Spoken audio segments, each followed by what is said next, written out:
Absolutely, absolutely. When I write a book, let's take The Winner Stands Alone as an example.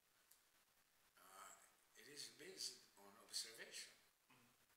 No, I'm there. I go to Cannes. I love Cannes.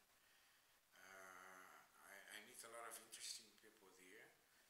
They are either crazy or they are normal. It is irrelevant. They are quite interesting.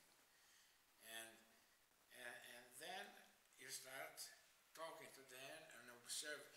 I never meet people with the intention of writing a book. Huh? This is secondary. You meet people because you meet people. You go to places because you go to places. Because you have a curiosity. I was in Liechtenstein. Had you been in Liechtenstein? No, I haven't actually. Okay, so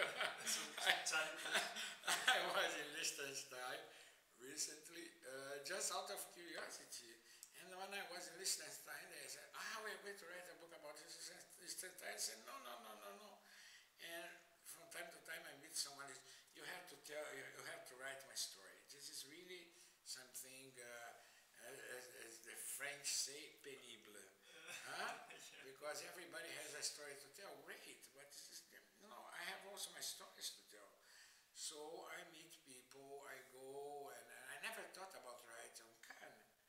And all of a sudden, when I was reflecting about fashion, glitter, and glamour, I said, but the best place to put it is Cannes. Because it has nothing to do with fashion, for example, but at the end of the day, it was transformed into a kind of fashion festival, much more than a movie festival.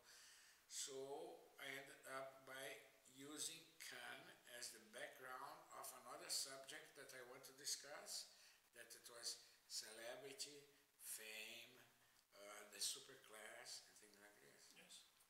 What was your angle, by the way, on the economical crisis coming along this last 3/4 of a year, changing things in the world a little bit? Was that a welcome thing, or is that something we deserved, or how would you look? The book was written before the crisis. Yeah, that's what I understood.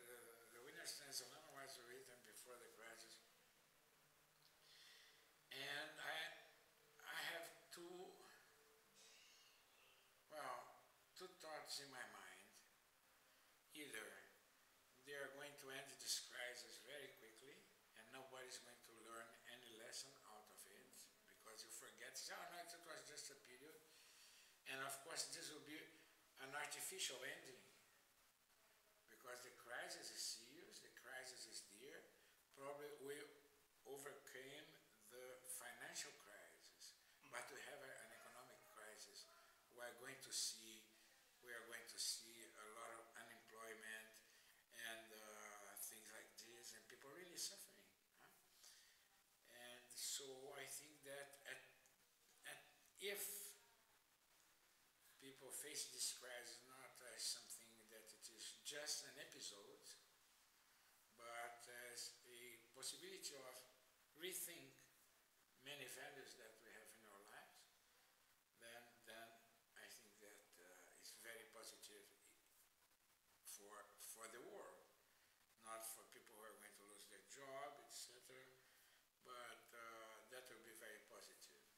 However, if they somehow find a way to stimulate consumerism, which they are trying to do now, just to keep the economy rolling, then we are heading for a disaster of gigantic proportions. I don't think they can control anything anymore. They can put some makeup and that's all. So my fear is that now they say the crisis is over. You read newspapers about economic newspapers, and you're going to see, oh, the crisis is over, the worst is over. It's not true. The worst is over for the banks. That's true. But now, real people with blood and flesh and dreams are being affected. And for them, probably this does not count, but for me, this is quite serious. So let's hope that they are going to learn a lot. They, I mean the system, the economic system, because they cannot stimulate a consumerism that leads to nowhere. To nowhere. I was reading a newspaper, and they were talking about China, about some glasses, and they said, oh, we made glasses with a special thing here. And I said, who is going to buy that? And then they start getting more and more orders on these glasses, and the Chinese said, my God, they buy everything. You know, they simply buy everything.